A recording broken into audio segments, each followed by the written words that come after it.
Chapter 33. After some opposition, Marianne yielded to her sister's entreaties, and consented to go out with her and Mrs. Jennings one morning for half an hour. She expressly conditioned, however, for paying no visits, and would do no more than accompany them to Gray's in Sackville Street, where Eleanor was carrying on a negotiation for the exchange of a few old-fashioned jewels of her mother. When they stopped at the door, Mrs. Jennings reckoned street on who he ought to call, and as she had no business at Gray's, it was resolved that while her young friends transacted theirs, she should pay her visit and return for them. On ascending the stairs, the Miss Dashwoods found so many people before them in the room, that there was not a person at liberty to tend to their orders, and they were obliged to wait. All that could be done was to sit down at that end of the counter which seemed to promise the quickest succession. One gentleman only was standing there, and it is probable that Eleanor was not without hope of exciting his politeness to a quicker dispatch. But the correctness of his eye, and the delicacy of his taste, proved to be beyond his politeness. He was giving orders for a toothpick case for himself, until its size, shape, and ornaments were determined, all of which, after examining and debating for a quarter of an hour over every toothpick case in the shop, were finally arranged by his own inventive fancy. He had no leisure to bestow any other attention on the two ladies than what was comprised in 3 or 4 very broad stares, a kind of notice which served to imprint on Eleanor the remembrance of a person and face, of strong, natural, sterling insignificance, though adorned in the first style of fashion. Marianne was spared from the troublesome feelings of contempt and resentment, on this impertinent examination of their features, and on the puppyism of his manner in deciding on all the different horrors of the different toothpick cases presented to his inspection, by remaining unconscious of it all, for she was as well able to collect her thoughts within herself, and be as ignorant of what was passing around her, in Mr. Gray's shop, as in her own bedroom. At last the affair was decided.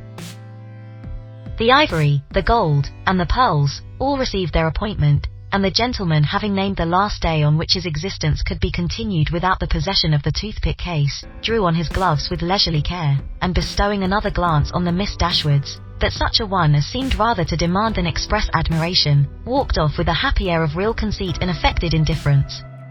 Eleanor lost no time in bringing her business forward, was on the point of concluding it, when another gentleman presented himself at her side.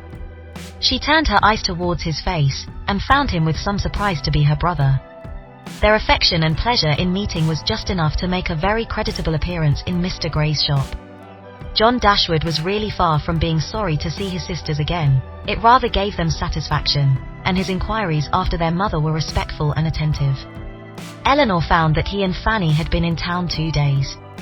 "I wished very much to call upon you yesterday," said he, "but it was impossible, for we were obliged to take Harry to see the wild beasts at Exeter Exchange, and we spent the rest of the day with Mrs. Ferrars."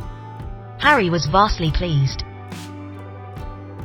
"This morning I had fully intended to call on you, if I could possibly find a spare half hour, but one has always so much to do on first coming to town.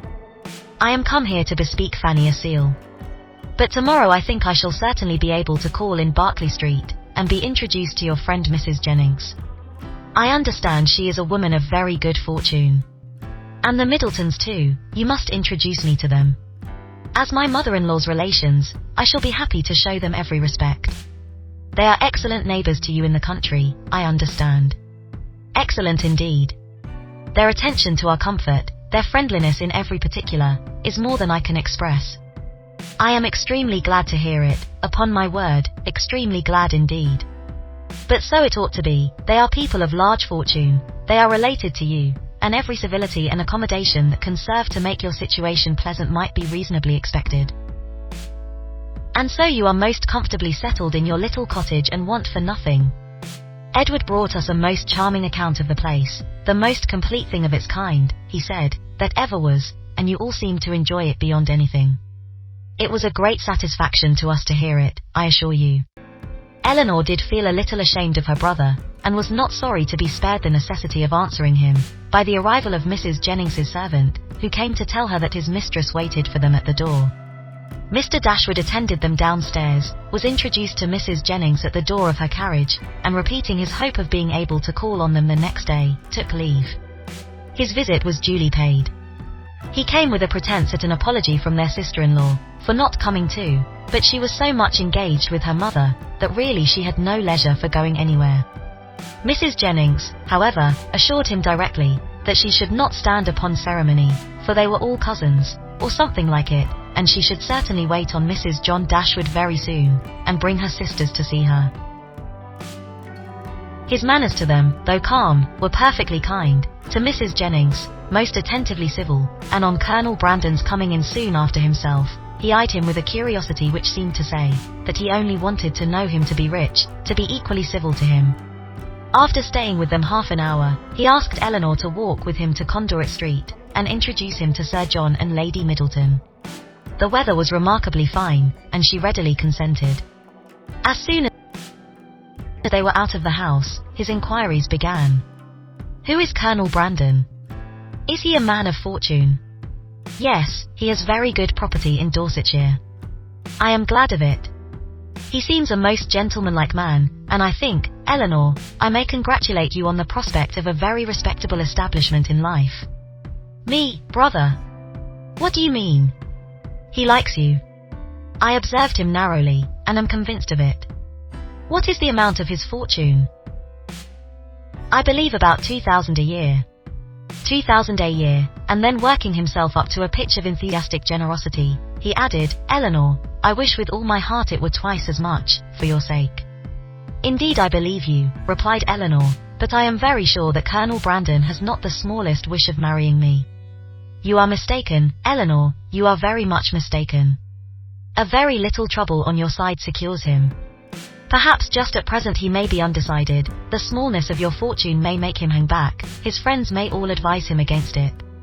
But some of those little attentions and encouragements which ladies can so easily give will fix him, in spite of himself. And there can be no reason why you should not try for him. It is not to be supposed that any prior attachment on your side, in short, you know as to an attachment of that kind, it is quite out of the question, the objections are insurmountable, you have too much sense not to see all that. Colonel Brandon must be the man, and no civility shall be wanting on my part to make him pleased with you and your family. It is a match that must give universal satisfaction. In short, it is a kind of thing that, lowering his voice to an important whisper, will be exceedingly welcome to all parties. Recollecting himself, however, he added, that is, I mean to say, your friends are all truly anxious to see you well settled, Fanny particularly, for she has your interest very much at heart, I assure you. And her mother too, Mrs. Ferrars, a very good-natured woman, I am sure it would give her great pleasure, she said as much the other day. Eleanor would not vouchsafe any answer. It would be something remarkable, now, he continued, something droll, if Fanny should have a brother and I a sister settling at the same time. And yet it is not very unlikely. Is Mr. Edward Ferrars, said Eleanor, with resolution, going to be married? It is not actually settled, but there is such a thing in agitation. He has a most excellent mother. Mrs. Ferrars, with the utmost liberality, will come forward, and settle on him 1,000 a year, if the match takes place. The lady is the Honourable Miss Morton, only daughter of the late Lord Morton, with £30,000. A very desirable connection on both sides, and I have not a doubt of its taking place. To give you another instance of her liberality, the other day, as soon as we came to town, aware that money could not be very plenty with us just now, she put bank notes into Fanny's hands to the amount of £200. And extremely acceptable it is, for we must live at a great expense while we are here. He paused for her assent and compassion, and she forced herself to say, your expenses both in town and country must certainly be considerable, but your income is a large one. Not so large, I dare say, as many people suppose. I do not mean to complain, however, it is undoubtedly a comfortable one, and I hope will in time be better. The enclosure of Norland Common, now carrying on, is a most serious drain. And then I have made a little purchase within this half year, East Kingham Farm, you must remember the place, where old Gibbs. The land was so very desirable for me in every respect, so immediately adjoining my own property, that I felt it my duty to buy it. I could not have answered it to my conscience to let it fall into any other hands. A man must pay for his convenience, and it has cost me a vast deal of money. More than you think it really and intrinsically worth. Why, I hope not that. I might have sold it again, the next day, for more than I gave, But, with regard to the purchase money, I might have been very unfortunate indeed, for the stocks were at that time so low, that if I had not happened to have the necessary sum in my banker's hands, I must have sold out to very great loss. Eleanor could only smile. Other great and inevitable expenses too we have had on first coming to Norland.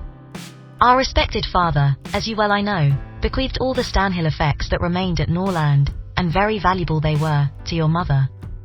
Far be it from me to repine at his doing so. He had an undoubted right to dispose of his own property as he chose, but, in consequence of it, we have been obliged to make large purchases of linen, china, &c.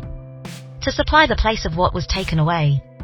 You may guess, after all these expenses, how very far we must be from being rich, and how acceptable Mrs. Ferrars's kindness is. Certainly, said Eleanor, and assisted by her liberality, I hope you may yet live to be in easy circumstances. Another year or two may do much towards it, he gravely replied, but however there is still a great deal to be done. There is not a stone laid of Fanny's greenhouse, and nothing but the plan of the flower garden marked out. Where is the greenhouse to be? Upon the knoll behind the house. The old walnut trees are all come down to make room for it.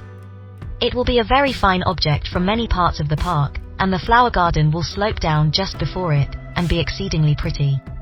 We have cleared away all the old thorns that grew in patches over the brow. Eleanor kept her concern and her censure to herself, and was very thankful that Marianne was not present, to share the provocation.